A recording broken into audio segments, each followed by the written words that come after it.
Hello दोस्तों, कैसे हो आप सब। उम्मीद करता हूँ आप सभी अच्छे होंगे और मैं वैभव शर्मा आपका स्वागत करता हूँ आपके अपने YouTube चैनल एनबी क्लासेस पर। आज हम पढ़ने वाले हैं क्लास 11 की केमिस्ट्री के अंदर न्यूलैंड का स्टक नियम और मेंडलीव का आवर्त नियम। इससे पहले वाली वीडियो में हमने डोवे-लाइनर का त्वरित नियम और धातु अधातु विभाजन यानी तत्वों का धातु और अधातु में क्लासिफिकेशन को पढ़ लिया था और आज के हमारे ये दो टॉपिक रहने वाले हैं। आज की वीडियो के बाद आपका जो आवर्त सारणी की हिस्ट्री है, मतलब आवर्त सारणी का विकास है, उसका सारा कंप्लीट हो जाएगा। फिर हम मॉडर्न पीरियोडिक टेबल की ओर बढ़ेंगे और विद्युत ऋणात्मकता, परमाणु त्रिज्या, परमाणु आयतन, ये सब टॉपिक्स जहां से एग्जाम में क्वेश्चन ज्यादातर पूछे जाते हैं, इनको पढ़ेंगे। तो आइए स्टार्ट करते हैं आज का हमारा टॉपिक। ये हमारी क्लास 2 है इस चैप्टर की। और आपको पहले एक बात मैं बता दूं कि ये जो चैप्टर है, इससे पहले वाले चैप्टर एटॉमिक स्ट्रक्चर से बहुत ज्यादा रिलेटेड है और यही चैप्टर आपका इससे अगले वाले चैप्टर यानी केमिकल बॉन्डिंग, उससे भी बहुत ज्यादा रिलेटेड है। तो आप इस चैप्टर को बिल्कुल भी मिस ना करें। और इससे पहले वाला चैप्टर भी अगर आपने नहीं पढ़ा है तो उसको भी साथ साथ में उसकी भी वीडियो देखते रहें, ताकि आपको जो फोर्थ चैप्टर है केमिकल बॉन्डिंग वो बहुत अच्छे से समझ में आए, क्योंकि उससे सारी केमिस्ट्री रिलेटेड है। ठीक है, तो आइए स्टार्ट करते हैं आज का हम टॉपिक। तो भाई आज का हमारा जो पहला टॉपिक है वो है न्यूलैंड का अष्टक नियम। न्यूलैंड का अष्टक नियम। तो न्यूलैंड का अष्टक नियम क्या है?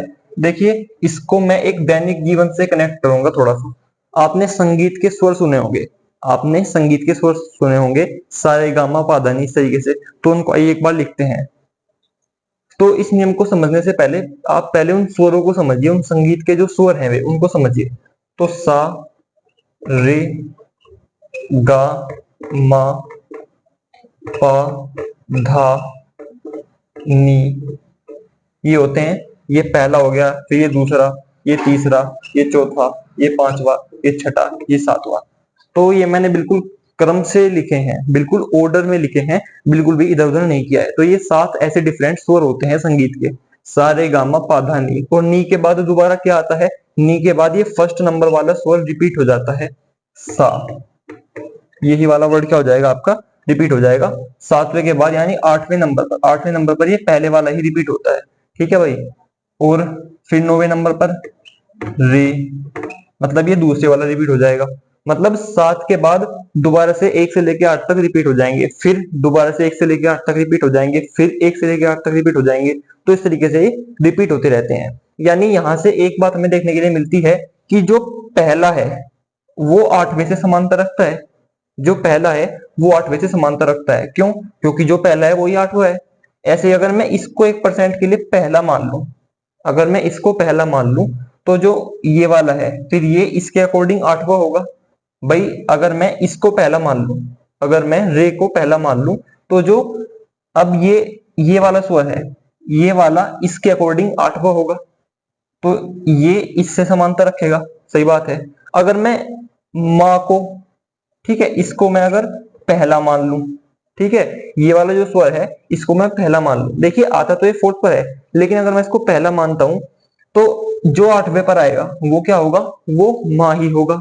ठीक है। यानी यहां से ये बात परिलक्षित हो रही है कि जो स्वर पहला होता है वही 8वां होता है। यानी पहला स्वर 8वें स्वर से समांतर रखता है। जिसको भी आप पहला मानोगे वही 8वां होगा। ठीक है। अब हम यहीं से रिलेट करेंगे न्यूलैंड के अष्टक नियम को। ठीक है भाई, तो पहले आप इसको समझ गए होंगे बहुत अच्छे से। अब देखिए, जो आपका न्यूलैंड का अष्टक नियम है वो क्या कहता है। तो न्यूलैंड ने कहा कि, हाँ, सबसे पहले तो मैं आपको ये बता दूं कि ये नियम आया कब था। ये भी पता होना चाहिए, क्योंकि अभी हम हिस्ट्री पढ़ रहे हैं एक तरीके से पीरियोडिक टेबल की। तो भाई ये नियम आया था 1863 में। कब आया था? 1863 में आया था। तो देखिए, अब न्यूलैंड क्या कहते हैं कि आप तत्व लीजिए। क्या लीजिए? तत्व लीजिए और तत्वों को उनके बढ़ते हुए परमाणु भार के क्रम में रखिए। तत्वों को उनके बढ़ते हुए परमाणु भार के क्रम में रखिए। जैसे hydrogen, lithium, beryllium, boron, carbon, nitrogen, ठीक है, ऑक्सीजन, या फिर थोड़ा सा मैं यहां पर इसको एक बार और अरेंज करता हूं। Hydrogen, lithium, beryllium, boron, carbon, nitrogen, oxygen, fluorine, फिर सोडियम, फिर मैग्नीशियम, फिर कैल्शियम, सॉरी यहाँ पर एल्यूमिनियम आएगा, एल्यूमिनियम, सिलिकॉन और phosphorus, sulphur, chlorine, potassium, calcium. तो यहाँ हमने कुछ तत्व लिए और उनको परमाणु भार के बढ़ते हुए क्रम में लगा दिया। अब यहाँ पर आपको एक डाउट होगा कि ये तो बात देखिए सही है कि परमाणु भार के बढ़ते हुए क्रम में लगे हुए हैं, इसका 1 होता है, इसका 7 होता है, इसका 9 होता है, इस तरीके से परमाणु भार के बढ़ते हुए क्रम में लगे हुए हैं। लेकिन आपको एक डाउट होगा कि यहाँ पर मैंने हीलियम को मेंशन नहीं किया, यहाँ पर मैंने नियोन को मेंशन नहीं किया है, यहाँ पर मैंने यहाँ पर मैंने आर्गन को मेंशन नहीं किया है, यानी ये 3 एलिमेंट मैंने यहाँ पर क्यों छोड़े हैं? तो देखिए उसका एक रीजन है। जब न्यूलैंड ने अपना लॉ दिया था, जब न्यूलैंड ने 1863 में अपना नियम दिया था, तो उस समय तक अकीरिय गैसों के बारे में, इनको हम अकीरिय गैस बोलते हैं, हीलियम, नियोन, आर्गन, इस तरीके से, तो इनके विषय में ज्यादा जानकारी प्राप्त नहीं थी या कुछ गैसों की खोज नहीं हुई थी इनमें से, ठीक है। तो इस तरीके से उस समय तक इनके बारे में ज्यादा पर्याप्त ज्ञान नहीं था, या आप ये कह सकते हैं कि इनकी खोज नहीं हुई थी, तो इसलिए यहाँ पर इनको मेंशन नहीं किया गया है, इसलिए यहाँ पर इनको मेंशन नहीं किया गया है। तो हमने जो अदर एलिमेंट है उनको परमाणु भार के बढ़ते हुए क्रम में लगा दिया। अब मैंने आपको संगीत के स्वर समझाए थे, सा रे गा मा पा धा नी सा, यानी पहला 8वें से सिमिलरिटी रखता है, तो यहाँ पर भी ऐसा ही होगा। क्या? इसको आप पहला मानिए, पहला। अब ये जो फर्स्ट है, अब यहां से 8वां देखिए कौन है, 1 2 3 4 5 6 7 8 नंबर पर आता है फ्लोरीन। तो जैसे वहां पर पहला संगीत का स्वर 8वें संगीत के स्वर से समांतर रखता था, ऐसे ही यहाँ पर जो पहला एलिमेंट है वो 8वें एलिमेंट से समांतर रखेगा। क्यों? यानी हाइड्रोजन फ्लोरीन से समांतर रखेगा। क्यों समांतर रखता है? देखिए समानता क्यों रखता है, तो भाई कुछ समानता है बता दूं मैं आपको। हाइड्रोजन और फ्लोरीन, देखो हाइड्रोजन भी एक गैस है और फ्लोरीन भी एक गैस है, सही बात है। हाइड्रोजन पर -1 चार्ज आता है, सही बात है, और फ्लोरीन पर भी -1 चार्ज आता है, ठीक है। तो ये दो समानता है, हाइड्रोजन भी एक गैस है, फ्लोरीन भी एक गैस है, हाइड्रोजन पर भी -1 चार्ज आता है और फ्लोरीन पर भी -1 चार्ज आता है, यानी हाइड्रोजन फ्लोरीन से काफी कुछ सिमिलरिटी रखता है। इसलिए इसलिए न्यूलैंड ने कहा कि पहला जो एलिमेंट है वो 8वें एलिमेंट से क्या रखेगा, सिमिलरिटी रखेगा, जिस तरीके से संगीत के स्वर रखते हैं। अब वही बात है, मैंने वहां पर आपको समझाया था कि अगर आप किसी और संगीत स्वर को 1 मान लेते हो, पहला मान लेते हो, तो जो उसके अकॉर्डिंग 8वें नंबर पर आएगा वो फिर उससे समांतर रखेगा। ऐसा ही यहाँ पर है, मान लो लिथियम है, लिथियम को मैंने फर्स्ट मान लिया, मान लो कि लिथियम को क्या मान लिया मैंने, फर्स्ट मान लिया। तो अब यहां से 8वां देखो कौन है, 1 2 3 4 5 6 7 8, 8वां है यहाँ पर सोडियम। तो अब लिथियम और सोडियम में क्या कोई सिमिलरिटी आपको लगती है? तो बिल्कुल बहुत सिमिलरिटी है भाई। लिथियम क्या है, देखो लिथियम, लिथियम और सोडियम दोनों ही क्या है, मेटल्स हैं, यानी दोनों ही धातु हैं। लिथियम पर भी +1 चार्ज आता है और सोडियम पर भी +1 चार्ज आता है, यानी दो सिमिलरिटी यहां भी है भाई। लिथियम भी एक क्या है आपकी मेटल है और सोडियम भी क्या एक मेटल है, और लिथियम पर भी +1 चार्ज आता है और सोडियम पर भी +1 चार्ज आता है। और एक और सिमिलरिटी है कि लिथियम और सोडियम दोनों ही भाई क्या है, ये दोनों के दोनों ही क्या है, रिएक्टिव हैं। दोनों के दोनों ही क्या है, रिएक्टिव मेटल्स, यानी बहुत ही क्रियाशील हैं, बहुत ज्यादा क्रियाशील मेटल हैं दोनों के दोनों ही। तो यानी यहाँ पर ये एक और सिमिलरिटी हो गई। तो इस तरीके से आप देख रहे होंगे, जिस एलिमेंट को आप पहला मानते हो न्यूलैंड के अकॉर्डिंग, और मतलब आपने इस तरीके से क्या किया, एलिमेंट को परमाणु भार के बढ़ते हुए क्रम में अरेंज कर लिया। अब जिसको पहला माना और वहां से जो 8वें नंबर पर पड़ेगा, वो पहला और 8वां दोनों क्या रखेंगे, आपस में सिमिलरिटी रखेंगे। ये न्यूलैंड ने कहा था। और के ऊपर ट्राई करके देखते हैं एक बार। जैसे मैंने कार्बन को, या फिर मैंने यहां पर ऑक्सीजन को ले लिया, ठीक है, ऑक्सीजन को मैंने ले लिया। अब ऑक्सीजन को मैंने फर्स्ट माना, मान लो ऑक्सीजन को मैंने फर्स्ट मान लिया। अब यहां से 8वां देखो कौन है, 1 2 3 4 5 6 7 8, 8वें नंबर पर आता है सल्फर। अब ऑक्सीजन और सल्फर में सिमिलरिटी होनी चाहिए अकॉर्डिंग टू न्यूलैंड। अब सिमिलरिटी भी है, ऑक्सीजन सल्फर दोनों ही क्या है भाई, दोनों ही नॉन मेटल्स हैं, यानी दोनों ही अधातुएं हैं, ठीक है। ऑक्सीजन भी क्या है, एक ऑक्सीजन भी क्या है, एक नॉन मेटल है, और सल्फर भी क्या है, नॉन मेटल है। ऑक्सीजन पर भी -2 चार्ज आता है, सल्फर पर भी -2 चार्ज आता है, ठीक है भाई। ये बात यहाँ पर इंपॉर्टेंट है। ऑक्सीजन सल्फर दोनों नॉन मेटल और दोनों पर माइनस के ट्रू चार्ज आता है, तो यानी इनमें भी सिमिलरिटी आ गई। तो इस तरीके से न्यूलैंड का अष्टक नियम हमारा पूरा होता है। तो डेफिनेशन आप खुद बना करके लिख सकते हो क्या कि न्यूलैंड के अनुसार यदि तत्वों को उनके परमाणु भार के बढ़ते हुए क्रम में रखा जाए तो पहले तत्व के गुणधर्म आठवें तत्व के गुणधर्म के समान होते हैं, जिस प्रकार से संगीत के स्वरों में पहला संगीत का स्वर आठवें संगीत के स्वर से समान होता है। ऐसे आप लिख सकते हो, ठीक है। और न्यूलैंड का जो अष्टक नियम था ये बस इतना ही है इसके अंदर, और ये याद कर लो ईयर 1863 में आया था। न्यूलैंड साइंटिस्ट थे, उन्होंने इसको दिया था, अष्टक नियम इसका नाम है बस। अब इसकी लिमिटेशंस भी देख लेते हैं। जैसे डोबे राइनर का ट्रेड रूल था, डोबे राइनर का त्रिक नियम, वहां पर क्या थी, वहां पर उस नियम को पूर्ण रूप से सही नहीं माना गया। क्यों? क्योंकि वो सारे एलिमेंट पर लागू नहीं हुआ। इसी तरीके से भाई जो न्यूलैंड का अष्टक नियम है, न्यूलैंड का अष्टक नियम भी पूर्ण रूप से सही नहीं माना गया। क्यों? क्योंकि ये भी सारे एलिमेंट पर लागू नहीं हुआ, कुछ चुनिंदा एलिमेंट ही थे जिन पर ये लागू हुआ। उस समय जितने एलिमेंट ज्ञात थे सभी पर इसको अप्लाई नहीं किया जा सका, ये सभी पर एप्लीकेबल नहीं हो सका, तो इसलिए ये भी पूर्ण रूप से सही नहीं माना गया। अब हम नेक्स्ट क्लासिफिकेशन पढ़ेंगे, टॉपिक 2 मेंडलीफ का आवर्तन नियम। तो डोबे राइनर का प्रयास खत्म, न्यूलैंड का प्रयास खत्म, अब अगले साइंटिस्ट आते हैं मेंडलीफ, उनका प्रयास भी आइए एक बार देख लेते हैं। देखिए जो मैं आपको यहां से बताऊं, जो एग्जांपल्स लेकर आऊं उनको आप नोट करते रहिए जरूर, एक एक पॉइंट आपको समझना है, क्योंकि मेरी वीडियोस स्मॉल लेंथ की होती हैं और उनमें मैं ज्यादा मतलब इधर उधर की बातें नहीं, केवल टॉपिक पर फोकस करता हूं ज्यादा।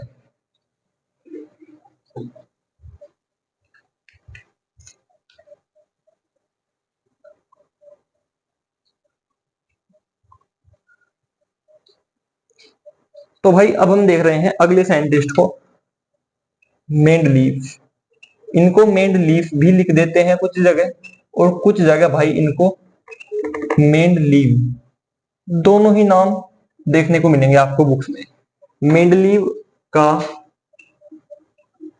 आवर्त नियम। अब यहां से हमारी पीरियोडिक टेबल की शुरुआत होती है। किसकी शुरुआत होती है भाई? पीरियोडिक टेबल की, जो आप इस चैप्टर में मेन पढ़ने वाले हो। तो मेंडलीफ का आवर्त नियम क्या है? अब मेंडलीफ का पूरा नाम क्या है? तो भाई मेंडलीफ का पूरा नाम बहुत इंटरेस्टिंग है, डमित्री इवानोविच मेंडलीव। क्या नाम है? डमित्री इवानोविच मेंडलीव। और ये कहाँ के साइंटिस्ट थे? ये क्वेश्चन पूछ लिया जाता है कभी कभी जनरल नॉलेज के पॉइंट ऑफ व्यू से भी। तो भाई ये रूस के साइंटिस्ट थे। कहाँ के साइंटिस्ट थे?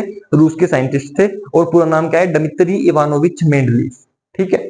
अब डमित्री नाम आपको रूस में वो जगह देखने को भी मिलेगा। तो मेंडलीफ का आवर्त नियम हम यहाँ पर देखने वाले हैं। तो देखिए मेंडलीफ ने क्या किया, मेंडलीफ ने जो तत्व थे, तत्वों के परमाणु भार, उन्होंने तत्वों के परमाणु भार पर फोकस किया। किस पर फोकस किया भाई? तत्वों के परमाणु भार पर। उन्होंने तत्वों के परमाणु भार पर फोकस करा,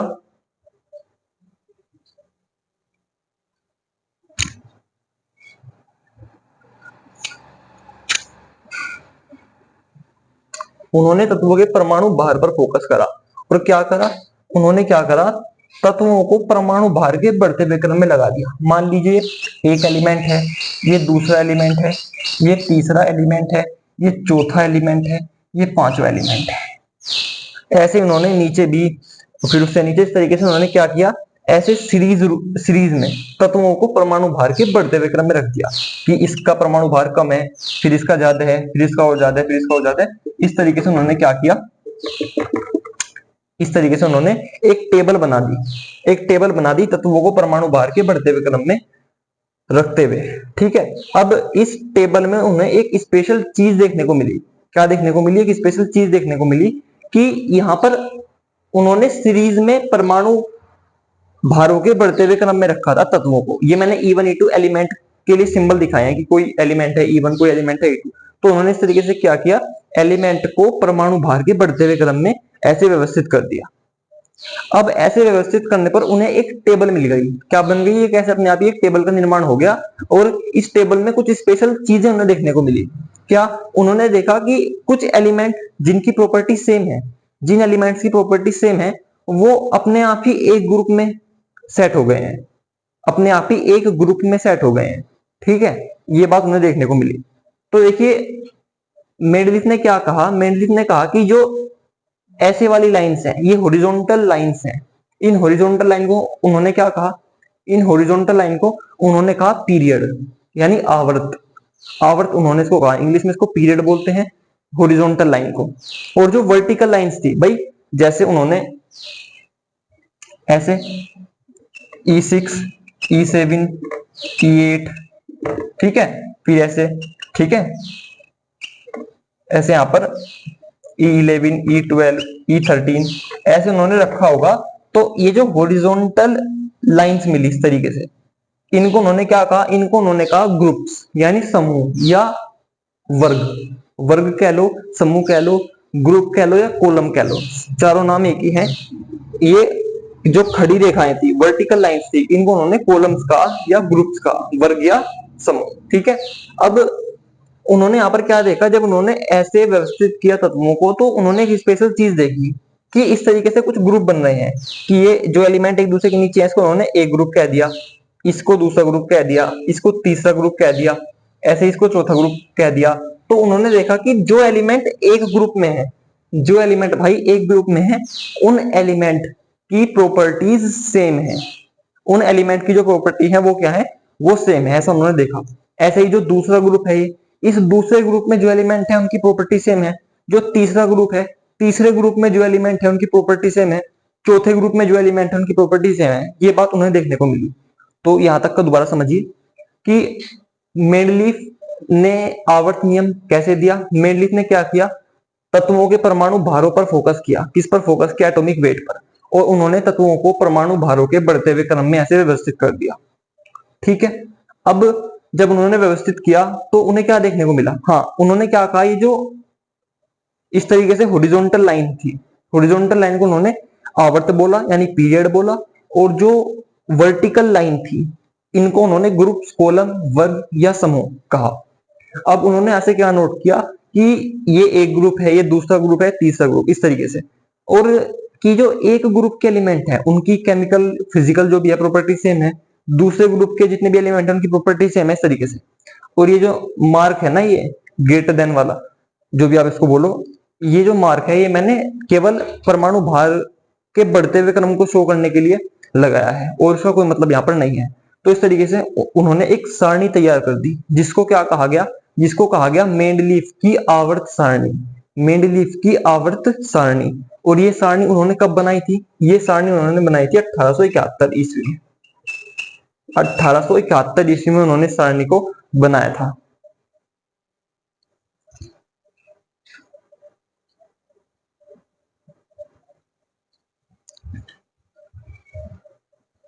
तो भाई 1871 ईस्वी में उन्होंने इस सारणी को बनाया था। ठीक है, इतना आपको याद रखना है, ये ईयर याद रखना है, और किस तरीके से उन्होंने सारणी को बनाया उसको आपको याद रखना है। अभी तक लिखने जैसा कुछ नहीं आया है, लिखने के लिए क्या आता है वो मैं आपको बताऊंगा। ठीक है, अब 1871 से पहले, 1871 से पहले उन्होंने इसकी नींव तैयार कर दी थी। बनाई तो 1871 में थी, लेकिन 1871 से पहले उन्होंने क्या कर दी थी, इसकी नींव तैयार कर दी थी। कैसे, देखिए।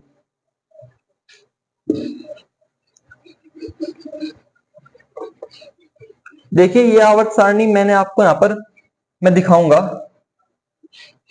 देखिए बनानी तो यहाँ पर मुश्किल है पूरी, तो मैं आपको यहाँ पर पिक्चर में दिखा रहा हूँ। इस आवर्त सारणी को आप यहाँ पर देख सकते हैं। तो इस आवर्त सारणी में आप यहाँ पर देख सकते हैं कि ये जो आवर्त सारणी है, इसमें जो वर्टिकल लाइन है वो कितने हैं, 7 हैं। 7 तो इसमें, सॉरी, इसमें जो वर्टिकल लाइन है वो 8 है, इसमें 8 वर्टिकल लाइन है। और जो हॉरिजॉन्टल लाइन है वो कितनी है भाई, वो 7 है। यानी आवर्त कितने हैं, आवर्त 7 हैं।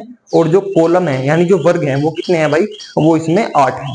कॉलम 8, पीरियड 7, कॉलम 8, पीरियड 7, यानी वर्ग 8 और आवर्त 7 है।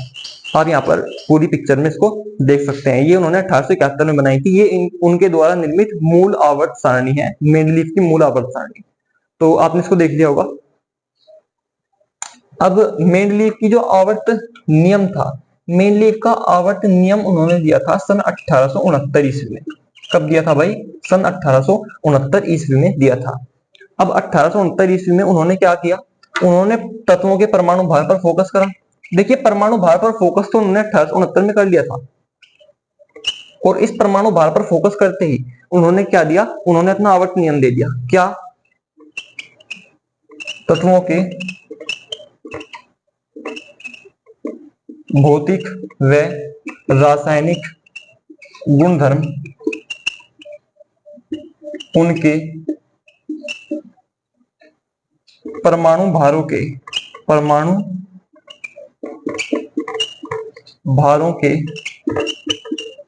आवर्ती फलन होते हैं। आवर्ती फलन को इंग्लिश में बोलते हैं भाई पीरियोडिक फंक्शन। आवर्ती फलन होते हैं। तत्वों के भौतिक व रासायनिक गुणधर्म उनके परमाणु भारों के आवर्ती फलन होते हैं। ये उन्होंने आवर्त नियम दिया था सन 1869 में। कैसे दिया? उन्होंने पहले तत्वों के परमाणु भार को नोटिस किया। परमाणु भार को नोटिस करते हुए उन्होंने क्या किया, कुछ निष्कर्ष निकाले। निष्कर्ष निकालने के बाद उन्होंने ये चीज लिख दी, तत्वों के भौतिक व रासायनिक गुणधर्म उनके परमाणु भारों के आवर्ती फलन होते हैं। अब इसका मतलब क्या है, यानी अगर आप तत्व के जो परमाणु भार बदलोगे तो उनके गुणधर्म बदलेंगे। भाई फलन मैथमेटिक्स में पढ़ा होगा आपने, फलन फंक्शन। फंक्शन क्या होता है? देखिए फंक्शन क्या होता है, y बराबर एफ एक्स। वाई बराबर एफ एक्स क्या होता है? फंक्शन होता है। तो y को तो आप मान लीजिए गुणधर्म, और x को आप क्या मान लीजिए? परमाणु भार। यानी अगर आप परमाणु भार बदल दोगे तो गुणधर्म बदल जाएंगे। मतलब वो ये x बदल दोगे तो y बदल जाएगा, x1 रखोगे तो y1, x2 रखोगे तो y2। इस तरीके से जितनी बार x चेंज करोगे y इतनी बार चेंज होगा। इसी तरीके से अगर आप x की जगह परमाणु भार रखो तो परमाणु भार जितनी बार आप बदलोगे और y को आपने गुणधर्म माना हुआ है तो उतनी बार आपके गुणधर्म बदलेंगे। तो यही मतलब है इसका, तत्वों के भौतिक व रासायनिक गुणधर्म उनके परमाणु भारों के आवर्ती फलन होते हैं। अब बस चक्कर क्या है, आवर्ती। ये आवर्ती शब्द उन्होंने क्यों लगाया? तो आवर्ती शब्द लगाने का मतलब क्या है वो मैंने आपको अभी पीरियोडिक टेबल में बताया। उन्होंने हॉरिजॉन्टली, आवर्ती का मतलब होता है हॉरिजॉन्टली यानी अक्षैतिज, ना कि ऊर्ध्वाधर। अक्षैतिज मतलब ऐसे बिछी हुई सी लाइन, ना कि ऐसे ऐसे पड़ी हुई लाइन। तो पड़ी हुई लाइन में जब आप तत्वों को परमाणु भार के बढ़ते हुए क्रम में रखोगे, इसलिए उन्होंने यहाँ पर आवर्ती शब्द को लगाया। तो ये भौतिक और रासायनिक गुणधर्म उनके परमाणु भारों के आवर्ती फलन होते हैं। इसका मतलब क्या आप समझ गए होंगे, अगर आप लोग परमाणु भार बदलोगे तो तत्व का गुणधर्म बदल जाएगा। मतलब तत्वों के जो गुण होते हैं वो उनके परमाणु भारों पर डिपेंड है। सब तत्वों के अलग अलग परमाणु भार है, उन्होंने ऐसा माना, और होते भी हैं, इसलिए उनके जो गुणधर्म है वो अलग है। इसलिए उनके गुणधर्म क्या है, वो अलग है। बस ऐसा ही उन्होंने यहाँ पर माना था, और ये नियम उन्होंने 1869 में दिया था। फिर इस नियम के बेस पर, जब ये नियम उन्होंने दे दिया तो इस नियम के बेस पर उन्होंने आगे बढ़े हुए उन्होंने एक आवर्त सारणी बनाई सन 1871 में। इस नियम को पूरा समझने के बाद उन्हें थोड़ा टाइम लगा, जैसे 2 से 3 साल बाद 1871 में उन्होंने क्या बना दी, अपनी आवर्त सारणी बना दी। और उस आवर्त सारणी का मूल आधार क्या था, परमाणु भार। क्वेश्चन पूछा जा सकता है ऑब्जेक्टिव में, मेंडलीव की मूल आवर्त सारणी का आधार क्या था। मेंडलीव की मूल आवर्त सारणी, ओरिजिनल पीरियोडिक टेबल का जो आधार था, कि जो नींव थी वो क्या थी, वो परमाणु भार थी। ठीक है,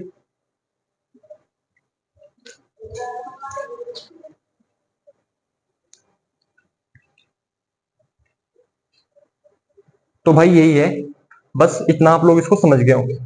तो मेंडलीव का आवर्त नियम आपको समझ में आ गया होगा क्या है।